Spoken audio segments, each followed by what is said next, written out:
The Dunlop MSA British Touring Car Championship made its annual visit to North Yorkshire when rounds 13, 14 and 15 took place at Croft.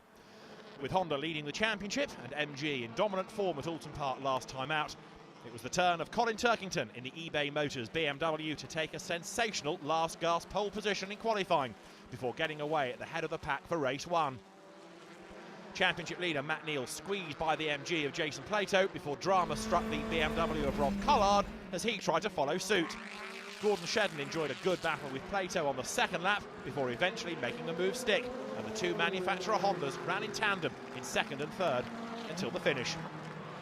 Starting from 12th on the grid, Nick Foster surged through the order to claim a season-best result of 4th, which included eye-catching moves past Sam Tordoff, Andrew Jordan and Jason Plato.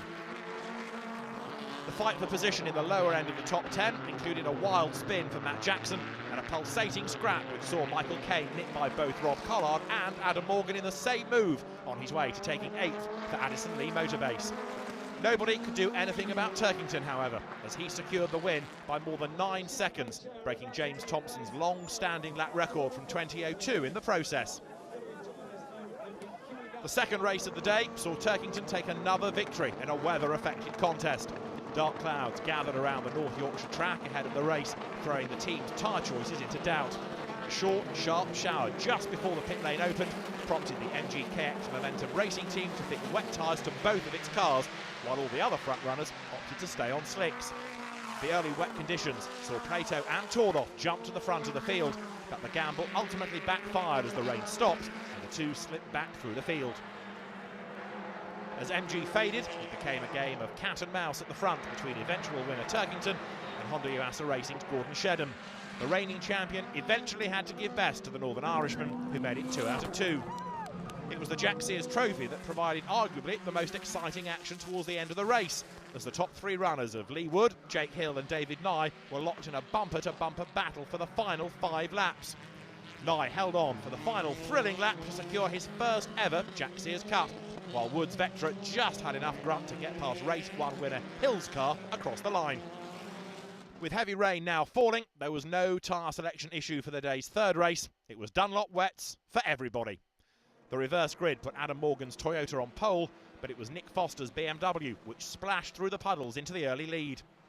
Behind Foster, the hopes of both Morgan and Shedden took an early bath, handing second to Neal, who used all his experience in the atrocious conditions to move through into the lead as Foster started to slip back through the pack. First Turkington and then Jordan braved their way past the struggling BMW. Further back, Plato was battling his way back through the pack from a lowly 20th on the grid after he's raced 2 dramas. The MG would eventually finish in 6th. Up front though, it was Neal who emerged from the spray to take his 4th win of the season and to extend his championship lead. Turkington completed a good day in 2nd, with Jordan in 3rd. As the teams dried out, Louise caught up with Jason Plato. Jason, fairly lively conditions and lively racing here at Croft. You know, from our perspective, we had everything, didn't we? We had a bad call, a team call, and we're all guilty of that. We took a gamble, didn't work. Really wet race. We performed well there. So, yeah, a bit of everything. A few weeks to go, a bit of a break before we head off to Snetterton. That gives everybody, all of the teams, a chance to regroup and maybe make some changes to their cars, doesn't it? Yeah, it does, and the summer break for us, particularly for me, not just in, this team, but in RML, the teams before, is always a good thing. It allows me to analyse not just my performance, but everybody's performance in the team and how the cars, the car has been working the first half of the year, and we normally come back much stronger in the second half of the year. So I think in terms of our pace and our performance, I think we're in better shape than we ever have been here at MG KX Momentum. And I think we do have true pace. I really do. And I think even though we've lost a bit of ground at Croft, still a long way to go. Well, hopefully we can expect some better weather, some sunshine at Snetterton. But what else can we expect, generally speaking, from the racing there?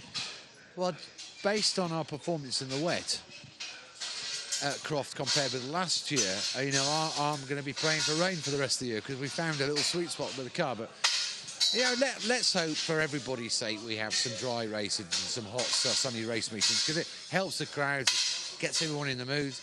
The BTCC will kick off back in action at Snetterton that always produces some fireworks. So yeah, I think after a few beers over the summer, you know, we're all going to come out a bit punchy. It always attracts a good crowd at Snetterton as well. So you're predicting some lively racing for them to watch. I think there's going to be hell on. Well, let's hope so anyway. We'll see you there. Yeah, cheers.